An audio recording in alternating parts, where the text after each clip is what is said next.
Të nderuar kolegë, mirë se keni ardhur në promovimin e dy veprave shkencore të Institutit Albanogjik të Prishtinës. Para se të vazhdojmë me programin, unë shfrytëzoj rastin të falenderoj Akademinë e Shkencave të Shqipërisë.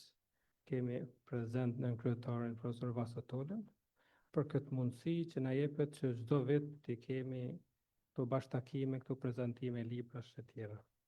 Sipas programit, Instituti Albanogjik sot do t'i promovoj dy vepra. Bëhet fjalë për librin Albanologjia në Jugosllavi sipas dokumenteve të arkivave në Shqipëri, të autorit Nurettin Ahmeti nga Dega e Historisë dhe librin Onomatopet dhe pasthirmat në gjuhën shqipe të autores Adelin Selmani.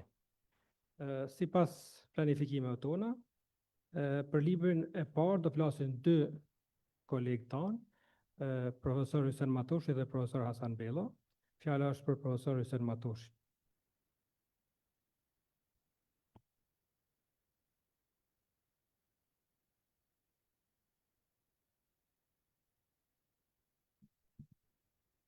Faleminderit, nderuar të pranishëm. Njëra ndër çështjet që i ka preokupuar studiuesit e periudhës pas luftës së dytë botërore ka të bëjë me interesimin e shtetit tonë lidhur me shqiptarët e mbetur në Jugosllavi. Sikurse është e ditur, periudha e luftës së dytë botërore u karakterizua me një farë bashkëpunim ndërmjet partive përkatëse komuniste, që vijojnë kontura pak a shumë të njëjta deri në prishjen e marrëdhënieve shqiptar-jugoslave me 1948, për të pasuar periudha në të cilat raportet herë janë karakterizuar me ftohje marrëdhëniesh deri në ndërprerjen e tyre të plotë, e herë të tjera me shtensionime e madje edhe me faza të një afrimi nga të cilat më së shumti ka përfituar popullata shqiptare në Jugosllavi. Të gjitha ngritjet dhe rënjet në këto relacione janë pasqyruar në një lëndë pasur arkivore të institucioneve dhe të mekanizmave të ndryshëm të shtetit shqiptar, të cilët, sikurse dihet, kishin fokus të veçantë zhvillimet rreth shqiptarëve në Jugosllavinë Federale. Viteve të fundit ka ndalë në shesh një varg dëshmish dokumentare që tregojnë për interesimin e shtetit shqiptar dhe të udhëheqjes së tij lidhur me zhvillimet në Kosovë e kudo në visë shqiptare përreth saj, lidhur me statusin e bashkëkombësve, trajtimin që u bëi, pengesat, vështirësitë dhe arritjet e tyre. Ka një bindje dominuese se shteti am kishte interesim, kur më të shprehur e kur më të vakët, për pjesën e kombit mbetur jashtë kufive të tij. Disa nga historianët tanë e kanë quajtur të mjaftueshëm këtë interesim dhe në përputhje me mundësitë reale, ndërsa ka edhe pikpamje sipas të cilave shteti shqiptar konkretisht udhëheqja e tij nuk kanë bërë sa duhet në këtë drejtim, dhe se më shumë bëhet fjalë për hapa simbolik sesa për qasje të vendosur e rrënjësore lidhur me nevojat e bashkëkombësve të mbetur në sundimin e huaj. Përfundimet e këtilla të karakterit absolutizues shpeshherë e kanë bunimin të një lëndë e pakt ose e pamjaftueshme e dëshmive dokumentare të kohës. Në sojat të vëllimeve që po paraqisim, kësaj lëndë dokumentare po i shtohet edhe një materie interesante që ka vënë në fokus interesimet e mekanizmave shtetëror, institucionale, profesionale të Shqipërisë komuniste lidhur me zhvillimin e albanologjisë në Jugosllavi, gjithsesi në Kosovë, si pjesa me statusin më të avancuar kur është fjala për drejtat e shqiptarëve. Në të vërtetë, qëndrimi ndaj albanologjisë në periudhën e viteve 1946-1990 ishte tregues i qëndrimit të Shqipërisë ndaj pozitës së përgjithshme të shqiptarëve në sundimin e shtetit slave të Jugut. Ndaj, në këto materiale, shpeshherë çështjet e veçanta, sikundërshta albanologjia, dhe të përgjithshme, sikurse është statusi politiko-juridik, dalin të trajtuara si të pandara. Pra, për te dimensionit ngushtë albanologjik, në këto materiale shohin një interesim të institucioneve shtetërore shqiptare për pozitën e përgjithshme shqiptare në Jugosllavi, madje dhe në mënyrë të veçantë edhe për pikpamjet e tyre në raport me shtetin am, sidomos në raport me sistemin politik dhe me udhëheqjen e jashtëkoshme të Shqipërisë. Përgjithsisht, përmbajtjet e relacioneve marrin në konsiderat zhvillimet kulturore, arsimore, letrare, shkencore e tjera të shqiptarëve në Jugosllavi dhe si të tilla janë një përkujtesë për udhëheqjen shqiptare të kohës. Një aspekt me interes për këto çështje e përbëjnë vizitat ose qëndrimet e karakterit kulturor, shkencor dhe akademik kosovarëve në Shqipëri dhe anasjellta studiuesve dhe të profesorëve universitar në Kosovë. Këto raporte, përveç aspekteve të veçanta, të cilat i përshkruajnë grupet të caktuara ose individët që vizitojnë Shqipërinë, përkatësisht Kosovën, përmbajnë edhe dhëna të përgjithshme me interes për ta njohur realitetin e kohës.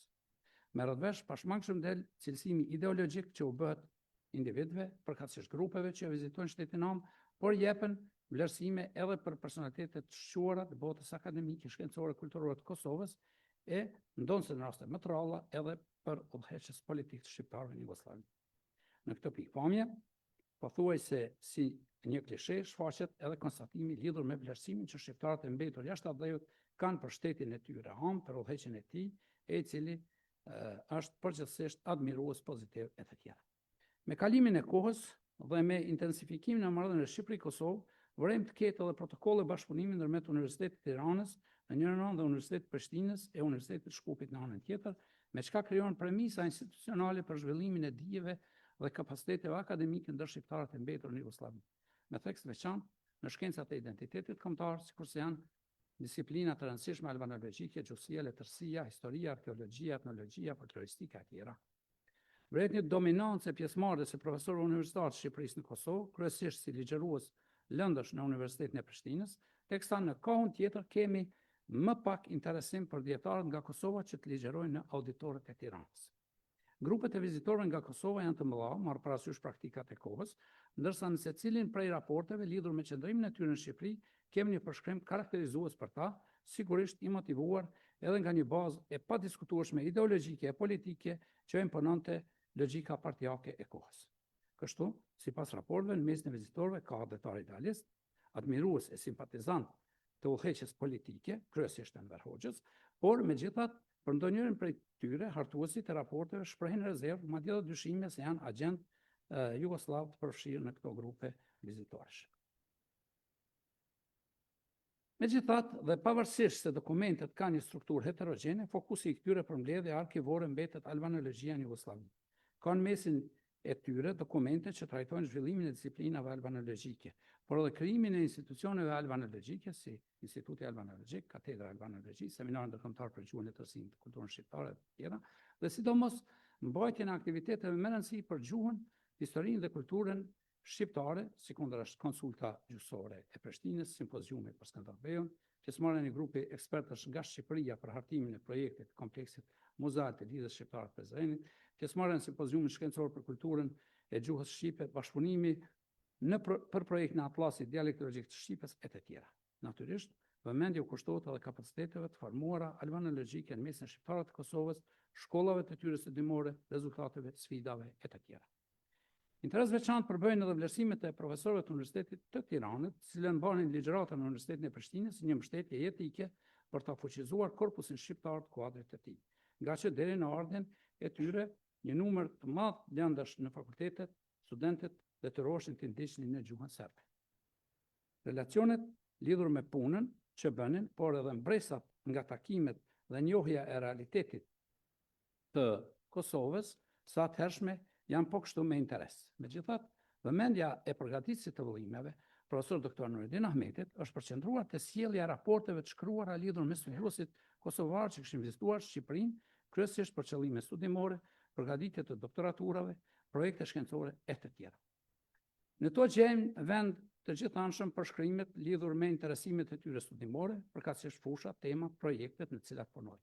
Në mesin e studiuesve të Kosovës, kryesisht albanolog, por edhe të fushave të tjera të cilët kishin qëndruar në Shqipëri për qëllime hulumtimi, ose që kishin mbajtur ligjërata, apo që kishin marrë pjesë në aktivitete të tjera veçohen Recep Qosja, Ali Hadri, Mark Krasniqi, Dervish Hoxhaja, Culja Popoci, Fazi Sylla, Aleksandar Sipçeviçi, Zeh Medita, Sadri Fetliu, e të tjerë nuk do t'i përmendit të gjithë, sepse ka një numër të madh, gjithë janë në të prezantuar në këto dy vëllime. Nga ana tjetër, bazuar në dokumentet e këtyre vëllimeve, del se Shqipëria dërgoi në Kosovë elitën e saj të albanologëve me qëllim që të mbanin ligjërata në Universitetin e Prishtinës, sidomos në nivelin e magjistraturës. Kjo është padyshim një nxitje e rëndësishme motivuese për zhvillimin e albanologjisë dhe përgjithsisht për krijimin e një elite akademike e intelektuale me premisa të qarta kombëtare.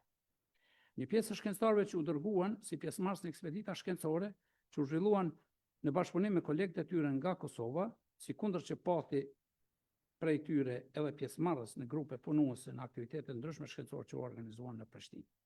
Pa mohuar faktin se u dërguan një numër i madh profesorësh, autoritete shkencore të kohës të gjitha fushave në sferën e albanologjisë, kontribut të çmueshëm dhanë edhe dietarë të shquar si Dimitër Shteriqi, Androkli Kostallari, Alex Buda, Maher Domi, Alfred Uçi, Skënder Anamali, Shem Qabes, Rami Pulak, Shestash Prifti, Bedri Dedja, Stefana Shpollo, Jorgo Bula, Enver Hysa, Jorgji Gjinare, Gjualin Shkurtaj, Janit Thomaj, Kristof Rashri, Anastas Dodje, Milate, Pavli Agjilazi, Bari Beci, Tanas Fejka, Mehmet Qeliku, Hamid Borici, Selim Islami, Muzafer Kurkuti, Ramazan Bogdani, Agmen Gjagolli, Spiro Shkurti, Andromaci Gjergji, Afrodita Unuzi, Ali Adrima, Dalan Shafo, etc.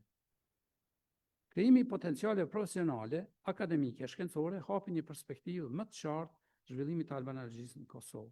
Kështu, një varg dokumentesh arkivore të botuar në këto vëllime dhe që janë kryesisht të viteve të 10 shekullit 20, janë hartuar në trajt sintezash lidhur me zhvillimin e disiplinave ndryshme albanologjike. Spikat në to një qasje shtërruese profesionale, krahas faktit që her pas here në to del edhe aspekti ideologjik i kuptueshëm për kohën kur janë hartuar.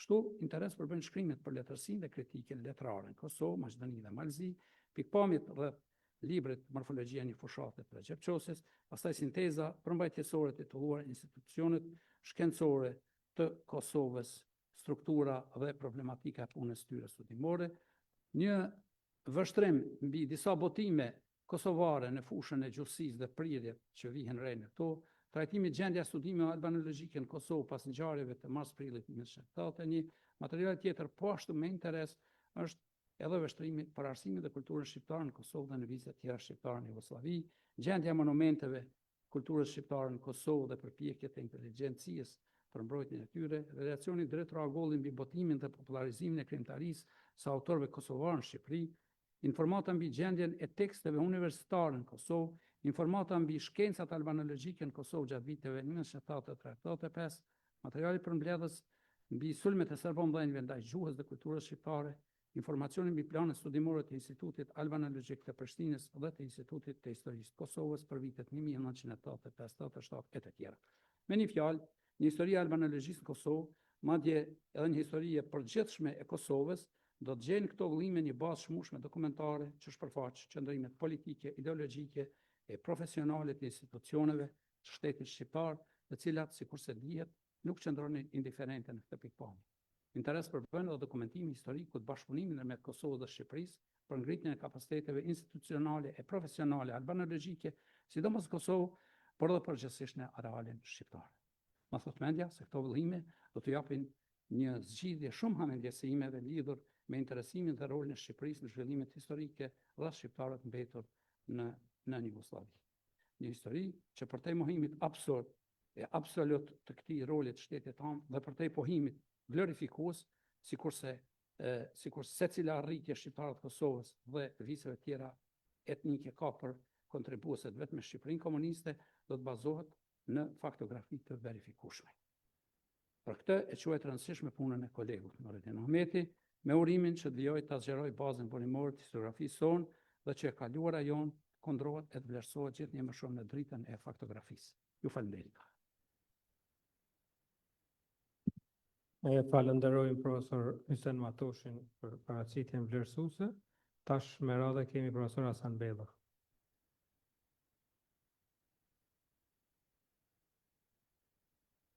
Të nderuar pjesëmarrës, i nderuar nënkryetarët e shkencave, botimi i dy vëllimeve me dokumente arkivore për albanologjinë në Jugosllavi për periudhën 1946-90 nga studiuesi Nurettin Ahmeti përbën një ngjarje të rëndësishme në fushën e studimeve historike dhe albanologjike. Kjo vepër sjell për herë të parë një korpus të gjerë dokumentesh arkivore, të cilat ndriçojnë në mënyrë të drejtë për drejtë zhvillimin, sfidat dhe kufizimet e studimeve shqiptare në një kontekst politik dhe ideologjik kompleks. Periudha që përfshin kjo vepër lidhet me ekzistencën e ish Jugosllavisë socialiste dhe regjimit komunist shqiptar, dy formacione shtetërore ku shkenca dhe kultura nuk mund të kuptoheshin të shkëputura nga kontrolli politik. Në këtë kuadër, albanologjia si disiplinë shkencore nuk ishte vetëm një fushë studimi akademik, por edhe një hapësirë ku reflektoheshin tensionet politike, identitare dhe ideologjike të kohës. Dokumentet e përfshira në këto dy vëllime dëshmojnë qartë se zhvillimi i saj ishte i kushzuar nga disa faktorë, si nga politika shtetore dhe nga raportet ndëretnike brenda Federatës Jugoslave, por mbi të gjitha nga paranoja e shtetit komunist shqiptar ndaj studiuesve kosovar. Kjo vije të re nga mënyra se si ata priteshin dhe përcilleshin, duke qenë vazhdimisht në mbikëqyrjen e institucioneve të kohës, në veçanti të punonjësve të ish sigurimit të shtetit. Materiali dokumentar i botuar përfshin një gamë të gjerë burimesh, vendime institucionale, raportet e organeve shtetërore, korrespondencë mes institucioneve akademike, si dhe analiza vlerësime për punën e studiuesve shqiptar në Kosovë. Këto dokumente jo vetëm që ofrojnë një informacion faktik, por gjithashtu japin mundësi për të kuptuar mekanizmat e kontrollit dhe orientimit të kërkimit shkencor. Në to, shfaqet qartë mënyra se si institucionet përpiqeshin të harmonizonin kërkimin shkencor me vijën ideologjike të kohës. Një nga vlerat kryesore të këtyre vellimeve është fakti se ato sjellin burime të dorës së parë, duke e larguar studimin e kësaj periudhe nga interpretimet e njëanshme apo të mbështetura vetëm në kujtime personale. Përmes këtyre dokumenteve bëhet e mundur rindërtimi një panorame më të plotë dhe më objektive të zhvillimit të albanologjisë në Kosovë. Në këtë kuptim, dy vëllime dokumentare plotësojnë një boshllëk të ndjeshëm në historiografinë shqiptare. Ata përbëjnë një bazë të fortë për studime të mëtejshme dhe një pikë referimi për çdo studiues që merret me historinë e albanologjisë apo marrëdhëniet kulturore shkencore mes shtetit shqiptar dhe ish Jugosllavisë. Këto dokumente hedhin dritë mbi pozitën e studiuesve shqiptar në institucionet akademike të kohës, sfidat me të cilat ata përballeshin dhe përpjekjet për të ruajtur integritetin shkencor në kushte jo gjithmonë të favorshme. Në këtë aspekt, vepra nuk ka vetëm vlerë dokumentare, por edhe një dimension reflektues, pasi ndihmon në kuptimin e rolit të intelektualit në një sistem të politizuar. Një element tjetër i rëndësishëm është fakti se këto vëllime kontribuojnë në rishikimin kritik të historisë së institucioneve albanologjike në Kosovë dhe më gjerë. Duke mbështetur në dokumente autentike, ato sfidojnë disa narrativa të mëparshme dhe hapin rrugën për interpretime më të balancuara dhe më të mbështetura në burime. Kjo e bën veprën të rëndësishme jo vetëm për historianët, por edhe për studiuesit e shkencave sociale dhe humanistike në përgjithësi. Në përfundim, mund thuhet se botimi i këtyre vëllimeve nga Nuridin Ahmeti përbën një kontribut të çmuar në pasurimin e fondit dokumentar dhe në avancimin e studimeve albanologjike.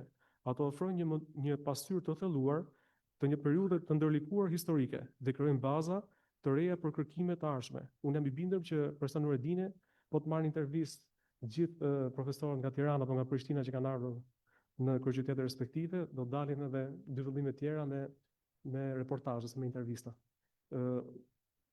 Prap kam bindjen që dëshmit personale që kanë këta ish profesor akademik të nderuar, kanë gjëra që nuk gjenden nëpër dokumenta. Unë po jap një rast konkret, për shembull në Institutin e Historisë, mbas 81-shit krijohet një sektori i Kosovës, i cili në organik nuk ekziston de jure, por de facto ekzistonte. Sigurisht ky është një vendim nga Enver Hoxha të jure politike, në koherencë me ngjarjet që ndodhen atje, dhe është diçka që nuk e dokumentojmë dot me letra, por që de facto disa nga kolegët tanë që kanë qenë në këtë sektor, sjellin informacione të cilat për fat keq nuk i gjejmë dot as në të vëllime pas në arkivat tona. Ju faleminderit, do ju uroj sukses të mëtejshme, profesor Nuridin. E falenderojmë profesor Hasan Bellon për paraqitjen e tij. Para se të jap fjalën autorit, siç e don rendi në promovime të tilla, e hap diskutimet nëse ka dikush ndonjë koment, diskutim. Pyetje për autorin, pse jo, për neve jo. Atëherë, fjala është për autorin e këtyre dy vëllimeve të cilat i kemi përpara, kolegun ton, profesor Nuridin Ahmeti.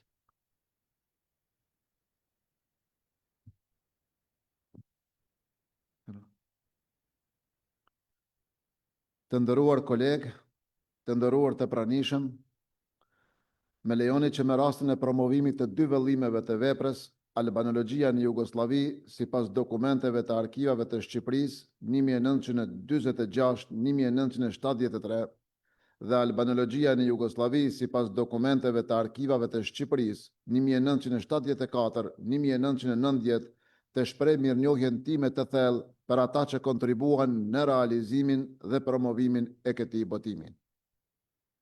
Në qoftë se do t'i marrim për bazë disa nga vlerësimet që janë bërë nga të tjerët për këtë botim deri më sot, se këto vëllime na kanë sjellë në dritë dokumente të çmuara arkivore që ndriçojnë zhvillimin e albanologjisë në hapësirën e ish Jugosllavisë dhe marrëdhëniet e saj me Shqipërinë, dhe se kjo vepër përbën një dëshmi të rëndësishme të trashëgimisë sonë albanologjike dhe një hap të vlefshëm drejt thellimit të studimeve mbi historinë, gjuhën dhe kulturën shqiptare, fajtorët janë edhe disa nga emrat e institucionet të cilat në shenjë falënderimi do t'i përmendim në vazhdim.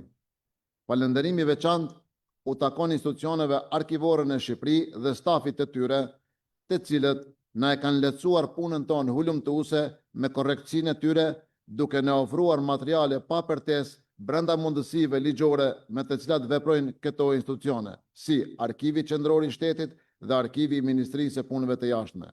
Mirënjohje e sinqertë u shpreh gjithashtu recenzentëve Hysen Matoshi dhe Shpend Avdiu për vlerësimet profesionale dhe kontributin e tyre në ngritjen e cilësisë të këtij botimi. E në këtë aspekt, merita u takon edhe redaktorit gjusor e radhicit kompjuterik.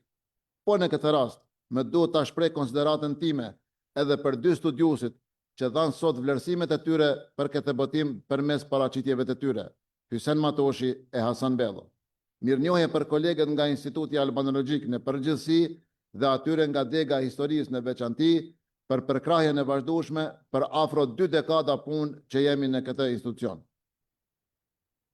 Një falënderim i veçantë i dedikohet Akademisë së Shkencave të Shqipërisë dhe asaj të Kosovës për organizimin e panairit të 5 mbarkombëtar të librit akademik dhe shkencor në Tiranë, për hapësirën që kanë planifikuar edhe për këtë promovim, një ngjarje që po krijon mundësi për promovimin e dijes dhe shkëmbimin akademik në mbar hapësirën shqiptare.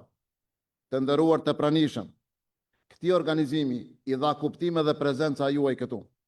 Do të dëshiroja që secili nga ju ta falenderoj veç e veç, por për efekt e kohe ju themi faleminderit me gjithë zemër për kohën që keni ndarë të jeni me ne sot dhe u akthefshim për të mirë. Dhe krejt në fund, përveç emrave dhe institucioneve të lartë cekura që kanë kontribuar në finalizimin e këtij botimi, janë edhe familja ime, të cilës i takon falenderimi, sepse i kemi privuar nga ato të drejta që ju takojnë, për të qenë së paku në vikend me ata, por edhe këtë drejt u a kemi marrë. Ju falenderit.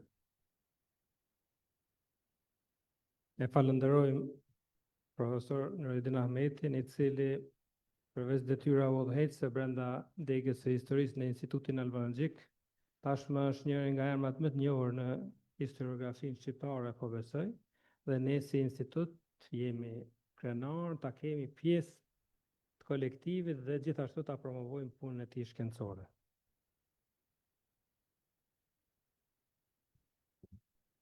Mbas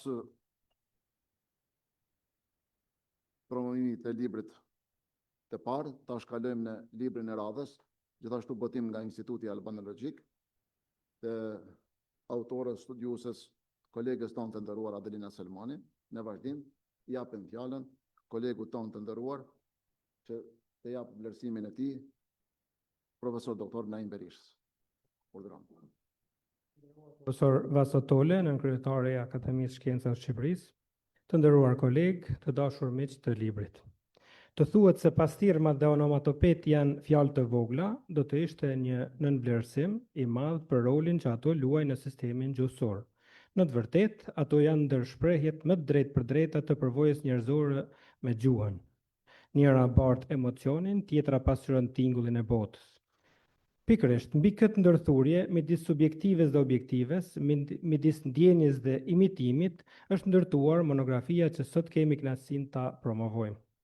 Kam nderin që në cilësinë e recenzentit të librit ta paraqes para jush fjalën për monografinë Onomatopeja dhe pastirma në gjuhën shqipe të autores Adelin Selmani, një studim që synon të plotësoj një boshllëk të ndjeshëm në gjuhësinë shqiptare. Që në hyrje të librit, autoria e vendos qartë objektin e studimit, duke theksuar se këto dy kategori fjalësh, ndonse të pranishme në çdo nivel të komunikimit, nga gjuha e përditshme deri te letërsia artistike, janë trajtuar shpesh në mënyrë të pjesshme, të bashkuara artificialisht dhe pa një analizë të thelluar të natyrës së tyre. Ky libër nis pikërisht nga kjo problematikë, nga nevoja për t'i parë pastirmat dhe onomatopet, duke i vlerësuar ato jo si periferi të sistemit gjuhësor, por si njësi me funksione të qarta, me strukturë të veçantë dhe me rol të rëndësishëm në zhvillimin e gjuhës. Në këtë kuptim, monografia nuk është vetëm një përmbledhje e njohurive ekzistuese, por një përpjekje e mirëfillt për rikonceptim dhe rikategorizim të këtyre njësive leksikore.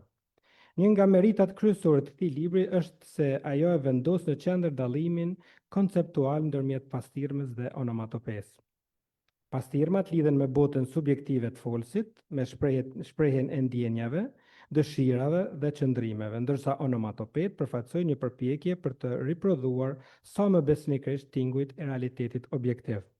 Ky dallim themelor midis subjektives dhe objektives përbën boshtin mbi të cilin është ndërtuar e gjithë analiza e librit dhe shërben si piknisje për një trajtim më të thelluar semantik, fonetik dhe funksional. Rëndësia e këtij studimi është shumë planshe. Së pari, ai nxjerr në pa trajtimin marginal që u është bërë këtyre kategorive në gramatikat e shqipes.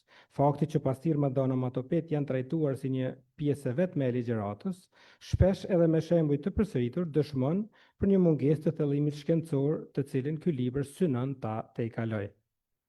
Së dyti, studimi evidenton rolin e rëndësishëm të onomatopeve në fjalëformim. Nga analiza del se këto njësi kanë një kapacitet të madh për të shërbyer si tema fjalëformuese, duke dëshmuar se ato janë pjesë aktive dhe produktive e leksikut të shqipes. Ky përfundim sfidon perceptimin tradicional që i konsideron ato si elemente të izoluara dhe me funksion të kufizuar, duke e vendosur në një pozicion shumë më qendror në sistemin gjyqësor. Një tjetër kontribut i rëndësishëm i kësaj monografie është metodologjia e përdorur. Autorja ndërthur në mënyrë të kujdesshme metoda teorike dhe empirike, duke u mbështetur në një korpus të gjerë materiales, si tekste letrare nga periudha të ndryshme, krijimtaria gojore, gjuhë të folur, si dhe komunikim digital përkatësisht Netlektin që e thekson në librin e saj. Të dhënat janë analizuar përmes qasjeve kuantitative dhe kualitative.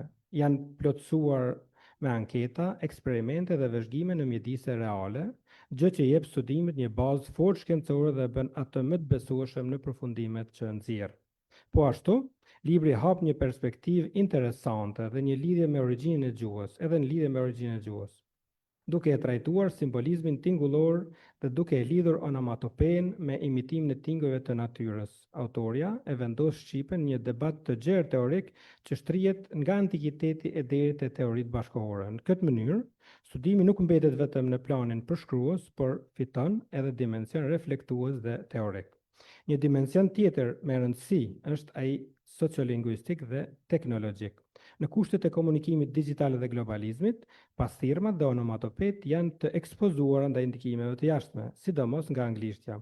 Kjo vërehet në rrjetet sociale, në komunikimin instant, por edhe në produkte kulturore si filmat dhe platformat ndërkombëtare. Këto zhvillime bëjnë studimin aktual dhe të rëndësishëm për të kuptuar dinamikat e sotme të Shqipes.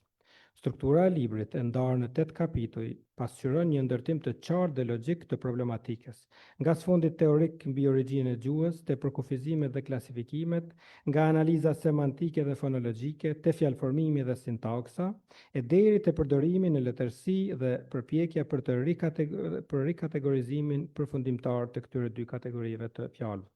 Çdo kapitull ka përcen dhe mbulon tjetrin, duke e çuar lexuesin drejt një kuptimi më të plotë të këtyre kategorive. Veçanërisht domethënës është trajtimi i përdorimit të pastirmave dhe onomatopeve në letërsi. Nga autorët e njohur të letërsisë shqipe deri te krijimtaria për fëmijë, këto njësi shfaqen si mjete të fuqishme stilistike që japin gjallëri, ritëm dhe ekspresivitet tekstit, duke e afruar lexuesin me përvojën e përshkruar. Në përfundim, në këtë libër konstatohen dy çështje. E para, se onomatopet nuk janë anomali e sistemit gjuhësor, por një pjesë e konsoliduar dhe funksionale e tij, me veçori specifike, fonetike dhe fjalëformuese.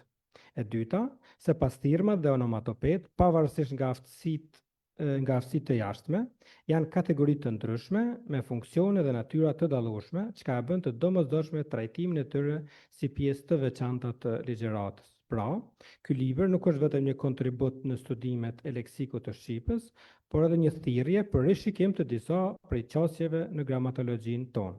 Si i tillë, libri plotëson një boshllëk të dukshëm në literaturën gjyqësore dhe hap rrugë për kërkime të mëtejme në këtë fushë. Për këtë arsye, libri i Adelin Selmanit meriton vëmendje të veçantë nga studiuesit e gjuhësisë, por edhe nga mësimdhënësit, studentët dhe gjithë ata që interesohen për funksionimin dhe zhvillimin e gjuhës shqipe. Ju faleminderit. Falenderojmë kolegun Naim Berisha, i cili është një herët edhe njëri nga recenzentët e librit dhe ja kalojmë moderimin. Nëse dikush nga të pranishmit ka ndonjë pyetje, koment, diskutim rreth librit.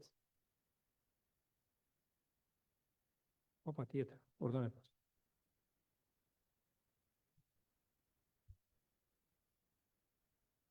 Përshëndetje. Së pari dëshiroj të shpreh kënaqësinë më të madhe që kemi Institutin Albanologjik të Prishtinës në panajirin e 5, ashtu siç e kemi patur edhe në panajiret e tjera, ashtu siç e kemi në bashkëpunimet tona afatgjata për projektet e mëdha e të rëndësishme në fushën e albanologjisë, për fjalorin, për historinë e shqiptarëve, për enciklopedinë.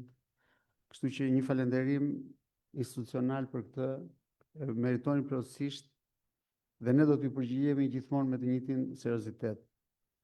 Elementi tjetër është gjithashtu një përshëndetje për këto prezantime kaq të veçanta të zgjedhura, një që i përket historisë dhe një i përket gjuhës, dhe kisha dy pyetje për kuriozitet. Së pari për profesor Nuridinin. Profesor, doja të dija, kur flet për albanologjinë Jugosllavi sipas dokumenteve të arkiva në Shqipëri, domethënë për ne që ende se kemi lexuar librin, por që kemi një këshilli për ta lexuar, albanologjia në ish Jugosllavi është zhvilluar mbështetur një platformë të miratuar, apo është një rezultat i, le të themi, zhvillimeve sektoriale që lidhet me emrat të veçantë, me fushat të veçanta? Pra, ka patur akte që e zhvillojnë, apo ka patur thjesht produkte në fushë të albanologjisë? Dhe e dyta, duke qenë që albanologjia është një temë kuadër që përmbledh shumë shkenca brenda saj, do doja të dija cilat nga shkencat ishte më avantazhuar në këto studime për periudhën që flisni ju. Është historia, është gjuha, është arkeologjia, apo ndonjë shkencë tjetër e albanologjisë?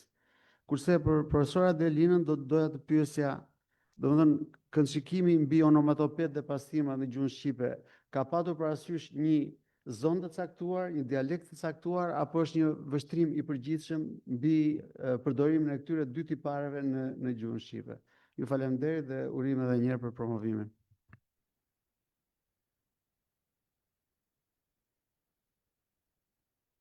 Profesor, falenderit për pyetjet. Te pyetja parë, nëse e kam kuptuar mirë, si akte, mund të themi se albanologjia institucionale në ish Jugosllavi fillon me themelimin e Institutit Albanologjik në vitin 1953. Mirë po, nga vitin 1946, kur ne e kemi has dokumentin e parë që flitet për aspektet e albanologjisë, dhe për atë e kemi marrë si kufi kohor vitin 1946. Kurse kuptohet domethënë institucionale është nga viti 1953. Tjetra, cila ishte në fokus, ndoshta e kam kuptuar pyetjen mirë, gjuha apo cila fushë e albanologjisë më shumë domethënë në aspektin studimor, sigurisht gjuha, por edhe folklori ishin, si thuaç, dy fushat që kishin interesim të merren me Kosovë në këtë drejtim. Dhe kjo rezulton edhe në vitin 1953 me botimin e këngëve popullore të Kosovës dhe Metohijës. Ndoshta ato kanë qenë botimet e para që fillojnë në këtë drejtim edhe ta aktualizojnë albanologjinë. Por nuk mbeten në mbrapa, në projekte dhe në letër, as fushat e tjera të albanologjisë. Po qëse ju referohemi projekteve që bëhen në vitin 1953, e shohim do të thotë se edhe në aspektin e kanunit ka projekte, edhe të merren me fjalorin e Kristoforidit ka projekte, gjithashtu edhe për një shkrim të historisë së popullit shqiptar ngrihen do të formohet një lloj grupi që të merren konkretisht me këtë aspekt. Pra, ka pasur interesim përgjithshëm. Siç duket, ky interesim i vrullshëm edhe në projekte i Institutit Albanologjik rezulton që ta pengoj pushtetin e atëhershëm dhe që në vitin 1955 të merren masa nga pushteti i atëhershëm për mbylljen e Institutit Albanologjik. Sigurisht nuk mungojnë tu as kontributi i emrave të njohur dhe konkretisht do të thotë me rastin e themelimit të institutit në vitin 1953, si profesori Selman Riza, profesor Hasan Kalieshi e shumë profesorë të tjerë.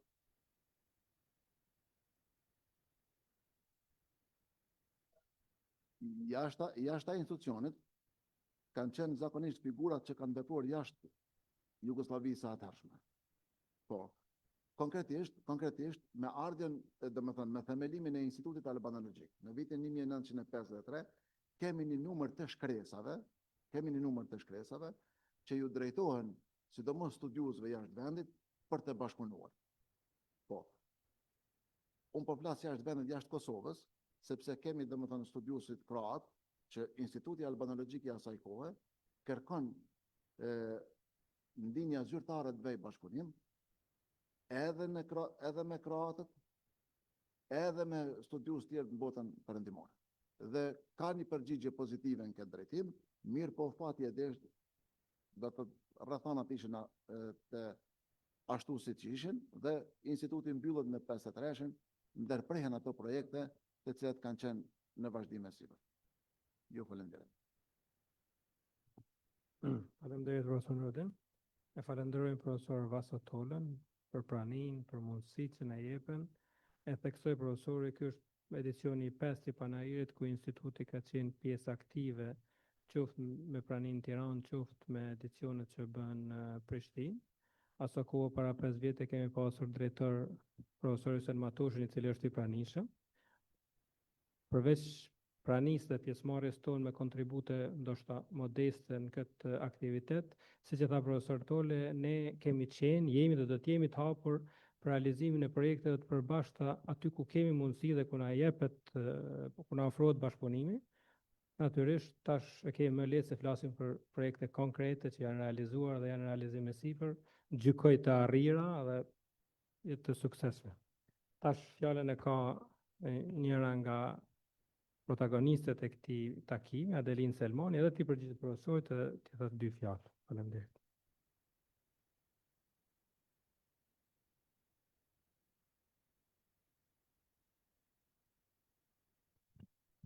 Të nderuar profesor e të nderuar kolegë. Faleminderit për prezencën tuaj sot. Spare kam kënaqësinë që do t'i përgjigjem profesorit për pyetjen e bërë më herët, lidhur me hulumtimin tim për onomatopetë dhe pasirmat. Për shkak të natyrës së trajtimit dhe duke qenë se, siç e tha recenzenti i librit, kjo temë ka qenë krejtësisht margjinale në gjuhën shqipe, nuk kam pas një korpus të kufizuar. Për disa pjesë jemi bazuar te korpusi nacional i gjuhës shqipe, ose siç njihet ndryshe web korpora.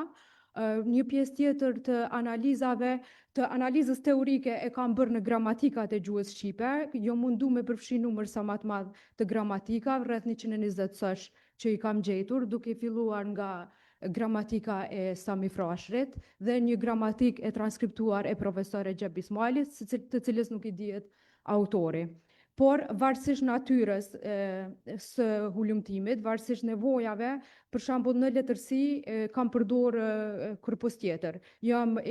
Kam evidentuar onomatopetë dhe pasirma të përdorura nga shkrimtar të ndryshëm, sepse ajo ka qenë nevoja ime për atë pjesë. Kam përfshirë shkrimtar si Ismail Kadare, por ju e dini, Ismail Kadare është shkrimtar që shquhet për figura të mendimit dhe jo për figura të simbolizmit tingëllor, prandaj më ka shërbyer shumë Jakov Zoda. Por kam përfshirë edhe autor të tjerë si Fai Konica, Lazgush Poradeci, kam përfshirë Kong e vjersha prej abetarës, për shkak që onomatopeja dhe pasirma na hyn punë edhe te didaktikat e mësimi i gjuhës. Gjithashtu, një pjesë e hulumtimit është bë edhe me anketa me respondent përmes rrjeteve sociale, po që respondentët kryesisht janë përgjigjur nga Kosova. Do të thonë, përfshihet shumë më pak pjesa e Shqipërisë përfshihet vetëm përmes autorëve të letërsisë dhe përmes korpusit nacional të Shqipës. Faleminderit shumë. Me që për librin tim tham mjaftueshëm recenzenti dhe unë çfarë kam pasur për të thënë e kam thënë në librin tim, dua t'i falenderoj ata që ishin pjesë e këtij rrugtimi. Kam pasur fatin të mbështetem nga profesor që nxitën tek unë kurreshtjen dhe zgjuan pasionin për studimin e gjuhës shqipe, andaj ju jam mirënjohëse veçanërisht profesorëve të degës së gjuhës shqipe në Universitetin e Prishtinës, profesorëve të Institutit Albanologjik të Prishtinës, njëherësh recenzentëve të librit profesor Naim Berishës e profesor Rama Paçarizit, të cilët i falenderoj për këshillat e çmueshme profesionale, për motivimin e mbështetjen gjatë çdo hapi të zhvillimit tim intelektual. U shpreh falënderim edhe kolegëve miqve, me të cilët kam diskutuar e nga ta kam marrë këshilla të hyjshme për ta quar punën time përpara. Po ashtu, shpreh mirënjohjen time për Institutin Albanologjik si botues të këtij libri. Shpresoj që ky libër do të shërbejë si një piknisje për pyetje të reja dhe përpjekje për t'u dhënë përgjigje atyre përmes kërkimeve të mëtejshme, duke hapur rrugë për një qasje më të thelluar e kritike ndaj temave që trajton, në përputhje me vetë natyrën e shkencës, që s'mjaftohet me një përgjigje të vetme, nga që secila s'është ngrej pyetje të tjera. Faleminderit edhe një herë për prezencën tuaj. Atëherë, të nderuar kolegë, faleminderit edhe ti. Për fund, një falënderim të veçantë për secilin prej jush. Shpall të mbyllur këtë aktivitet, uroj dhe shpresoj që në aktivitetet tjera të jemi kështu bashkë me kontribute po kaq interesante sa u prezantuan sot. Faleminderit.